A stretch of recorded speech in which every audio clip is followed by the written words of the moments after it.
Look at that. Man or bear? Easily. Pick the bear. That's probably the easiest question I've been asked in my life. The bear. You both would rather be stuck in the woods with a bear than a man? I mean, me personally, I would feel safer in the woods with a bear because a bear would only do what's in its instincts to do. You know, maybe maul me, possibly eat me if it was hungry, but a man could do far worse. For example, I know we've all seen that story headline about that man and what he did to his girlfriend's 9-month-old baby. And he literally had the audacity to plead not guilty after what he did. So one guy does a bad thing and now you're gonna lump us all together? If you were in the woods with a man, you wouldn't have to worry because both of you were ugly. The fact that you're getting so angry about this hypothetical situation is exactly why we would pick the bear over a man. If you're not one of those guys who would do anything, I don't understand why you're so offended that I would feel safer in the woods with a bear than with a man. Lump all men together because of the actions of one man. That could easily be said about women too. Cougar versus woman, I picked the cougar. I'm so sorry, I didn't know. You didn't know what? I just assumed because, you know, the man versus bear thing is based on that most women would pick the bear because they've been assaulted or had an extremely uncomfortable, dangerous experience with a man in their lives, which is why they feel safer with the bear. So I assumed when you said cougar or woman that you had been be alone in the woods with the cougar or be alone in the woods with the woman. I picked the cougar. Cougar. Okay. You know who didn't ask? Women, because we don't care who you'd pick. I've got news for you guys. Men can be victims too. I mean, nobody said otherwise. For England, James? No. For me.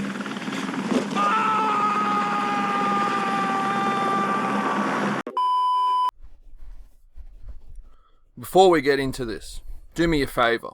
If you are tired of the way modern dating actually feels, not the way it is marketed, not the way it's explained in buzzwords, but the way it really feels as a man trying to connect in this world, hit like and subscribe. Not because I'm selling you hope, but because these conversations don't happen anywhere else without being watered down or shut down. If you've ever felt like love stopped making sense and no one wants to talk honestly about why, you are in the right place. Now let's talk about it.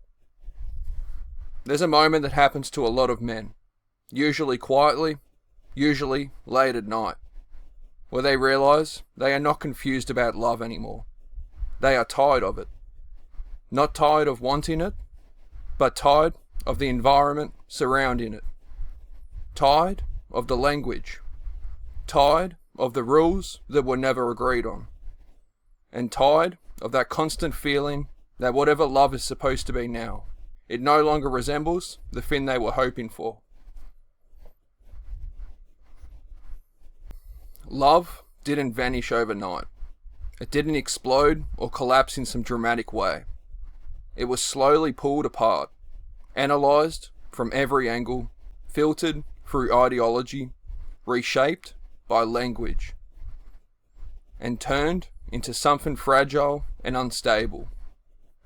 Something that looks impressive when explained, but feels hollow when lived. And men noticed that shift long before they had the words to describe it. Modern dating doesn't feel romantic. It feels procedural.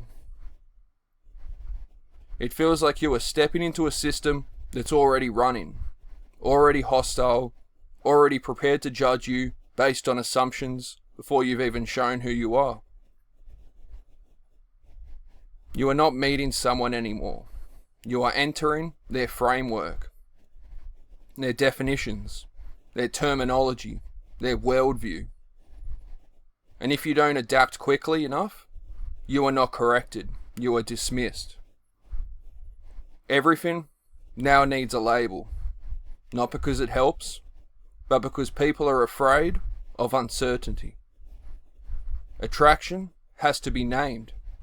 Desire has to be justified. Hesitation has to be diagnosed. Ambiguity, which was where intimacy actually begins, is treated like a threat. So instead of two people discovering each other slowly, honestly, awkwardly, we rush to categorize everything so we don't have to sit with discomfort. And once that happens, personality starts to fade. people stop being individuals and start being identities.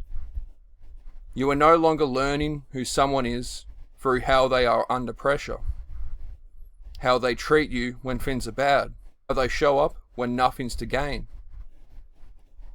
You are learning who they say they are through language they picked up online, through labels that sound deep but often function like shields. This is where men start pulling back. Because labels don't feel neutral, they feel like traps. Once a label enters the conversation, it stops being a description and starts being a verdict. You are no longer allowed to contradict it. You are no longer allowed to evolve past it. Everything you do gets interpreted through it, even if it no longer fits. And men learn very quickly that once you are placed inside a category, it's almost impossible to escape it. You see this amplified in celebrity culture, where relationships aren't allowed to exist privately or imperfectly. Take Ariana Grande's current relationship. What should be a personal connection between two adults instantly becomes public property. Not just gossip, but analysis. Endless analysis. People don't talk about whether the relationship works. They talk about what it means, what it represents, what box it fits into. Her relationship isn't discussed in human terms. It's discussed in symbolic terms. It's framed through identity language, moral narratives, timelines, labels, assumptions. People debate whether it aligns with certain values, whether it fits progressive ideals, whether it contradicts past statements, whether it should be celebrated or condemned. And in all of that noise, the actual relationship disappears. That's the part men pay attention to. Because if a woman with that level of fame, wealth, and insulation can't have a relationship without it being turned into a public ideological object, then what chance does anyone else have? What chance does a normal man have to love imperfectly, quietly, without being psychoanalyzed and reframed after the fact? This is where the damage really sets in. Labels were originally meant to help people understand themselves, but in modern dating culture, they've become tools to control narratives. Tools to preemptively define relationships before they've even had time to form. Tools to avoid accountability by hiding behind language. Instead of saying, "I don't know how I feel," people say, "This doesn't align with my identity." Instead of saying, "I'm scared," they say, "This triggers my attachment style." Instead of saying, "I hurt you," they say, "This dynamic is unhealthy." Language replaces responsibility. Labels replace effort. This makes intimacy feel dangerous, because intimacy requires ambiguity. It requires trial and error. It requires saying the wrong thing sometimes and being given space to learn. But modern dating doesn't offer that grace. It offers instant conclusions, instant labels, instant moral framing. Men learn that vulnerability isn't met with patience anymore. It's met with reinterpretation. Whatever you reveal about yourself can be repackaged later in language that makes you the problem. And once you realize that, you stop revealing anything meaningful at all. This is why so many men appear distant, guarded, emotionally flat. It's not because they don't feel deeply. It's because they've learned that depth is a liability, that honesty can be archived and weaponized, that being open doesn't lead to understanding, it leads to classification. The obsession with labels doesn't just destroy relationships, it erodes personality. People stop discovering who they are through action and consequence, and start announcing who they are through terminology.